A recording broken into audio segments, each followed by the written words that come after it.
नमस्कार, आप सभी का स्वागत है। भारत को पारंपरिक और सांस्कृतिक उत्सव का देश कहा जाता है। यहाँ अलग अलग सभ्यता, धर्म और संस्कृति से जुड़े लोग रहते हैं।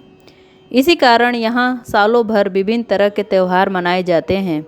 विविधता से भरे इस धर्मनिरपेक्ष देश में लोग हमेशा मेला और त्योहारों के रंग में रंगे रहते हैं। विभिन्न धर्म के लोग अपने त्यौहार को अपने रीति रिवाज और विश्वास के अनुसार अलग अंदाज में हर एक पर्व को मनाते हैं। इसी क्रम में लोग दीपों के त्यौहार दीपावली के स्वागत में जुटे हुए हैं। दीपावली से एक दिन पहले छोटी दीपावली मनाई जाती है। छोटी दीपावली को नरक चतुर्दशी भी कहा जाता है। बताया जाता है कि पूरे साल में सिर्फ एक दिन ऐसा होता है जब घर में यमराज की पूजा की जाती है। जानकारों के अनुसार इस दिन जब सभी घर के सदस्य खाना खा लेते हैं तो घर की बड़ी बुजुर्ग महिलाएं यम का दीपक निकालती हैं। ऐसी परंपरा है कि ऐसा करने से घर में नकारात्मक ऊर्जा का नाश होता है और सकारात्मक ऊर्जा का घर में प्रवेश होता है। बताया जाता है कि यमदेव को प्रसन्न करने के लिए या फिर जिस घर में यम के संताप हैं उसे दूर करने के लिए यम का दीपक निकाला जाता है। यह पुराने दीपक में तेल की बाती को जलाकर घर के मुख्य द्वार के बाहर दक्षिण की दिशा में रखा जाता है। इस दीपक में घी, कपूर और किसी प्रकार के कोई नए सामान का प्रयोग नहीं किया जाता है। ऐसा माना जाता है यमराज के लिए तेल का दीपक जलाने से अकाल मृत्यु टल जाती है। छोटी दीपावली को आयु प्राप्ति के साथ साथ सौंदर्य प्राप्ति का दिन भी कहा जाता है। जानकारों की माने तो इस दिन सौंदर्य के प्रतीक शुक्र की भी पूजा की जाती है। बताया जाता है कि इस दिन भगवान श्री कृष्ण ने नरकासुर का वध किया था, इसलिए इस दिन भगवान श्री कृष्ण की उपासना की जाती है। दंत कथाओं की माने तो हिरण्यगर्भ नाम का एक राजा राजपाट छोड़कर तप में विलीन हो गए। कई वर्षों तक तपस्या करने के बाद उनके शरीर पर कीड़े पड़ गए। इस बात से दुखी होकर हिरण्यगर्भ ने नारद मुनि को अपनी कष्ट सुनाई, जिसके बाद नारद मुनि ने राजा को कार्तिक मास के कृष्ण पक्ष चतुर्दशी के दिन शरीर पर लेप लगाकर सूर्योदय से पहले स्नान करने के बाद श्री कृष्ण की पूजा करने की सलाह दी। राजा ने मुनि के सलाह पर श्री कृष्ण की आराधना की और फिर से रूपवान हो गए और तभी से इस दिन को रूप चतुर्दशी भी कहा जाने लगा। छोटी दीपावली की कथा।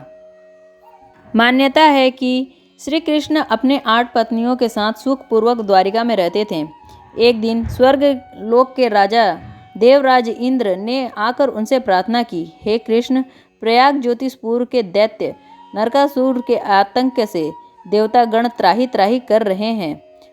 क्रूर नरकासुर ने वरुण का छत्र, अदिति का कुंडल और देवताओं की मणि छीन ली है और वह त्रिलोक विजयी हो गया है। इंद्र ने कहा, नरकासुर ने पृथ्वी के कई राजाओं तथा महाराजाओं और ऋषि मुनियों के अति सुंदर कन्याओं का हरण कर लिया है और उन्हें बंदी गृह में डाल दिया है। कृपया कर आप हमें बचाइए प्रभु। भगवान इंद्र की प्रार्थना सुनकर श्री कृष्ण अपनी प्रिय पत्नी सत्यभामा को लेकर गरुड़ पर सवार हो प्रयाग ज्योतिषपुर पहुँचे। वहाँ पहुँचकर भगवान श्री कृष्ण ने अपनी पत्नी सत्यभामा की सहायता से सबसे पहले मुर दैत्य सहित मुर के 6 पुत्र ताम्र, अंतरिक्ष, श्रव, विभावसु, नभस्वान और अरुण का संहार किया।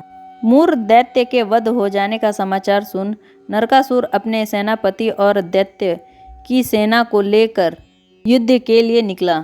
नरकासुर को स्त्री के हाथों मरने का श्राप था, इसलिए भगवान श्री कृष्ण ने अपनी पत्नी सत्यभामा को सारथी बनाया और घोर युद्ध के बाद अंत में श्री कृष्ण ने सत्यभामा की सहायता से उसका वध कर डाला।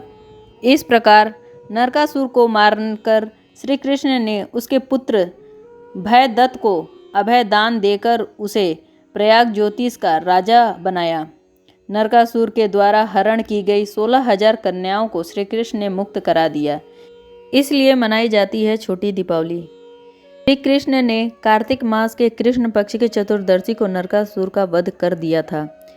इस दिन की याद में दीपावली के ठीक एक दिन पहले नरक चतुर्दशी अर्थात छोटी दीपावली मनाई जाती है। मान्यता है कि नरकासुर की मृत्यु होने से उस दिन शुभ आत्माओं को मुक्ति मिलती है। नरक चतुर्दशी के दिन प्रातःकाल में सूर्योदय से पहले आवटन लगाकर नीम, चिचड़ी जैसे कड़वे पत्ते डाले गए जल से स्नान करना अत्यधिक महत्व है।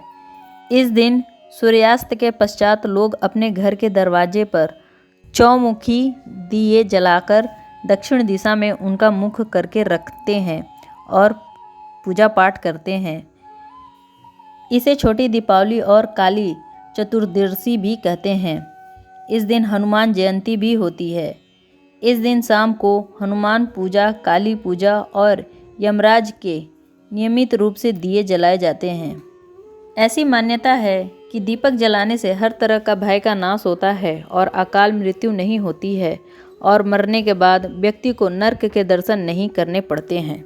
उम्मीद है कि आपको यह वीडियो पसंद आया होगा। यदि पसंद आया है तो चैनल को लाइक करें, सब्सक्राइब करें और बेल आइकन ना दबाना भूलें। धन्यवाद।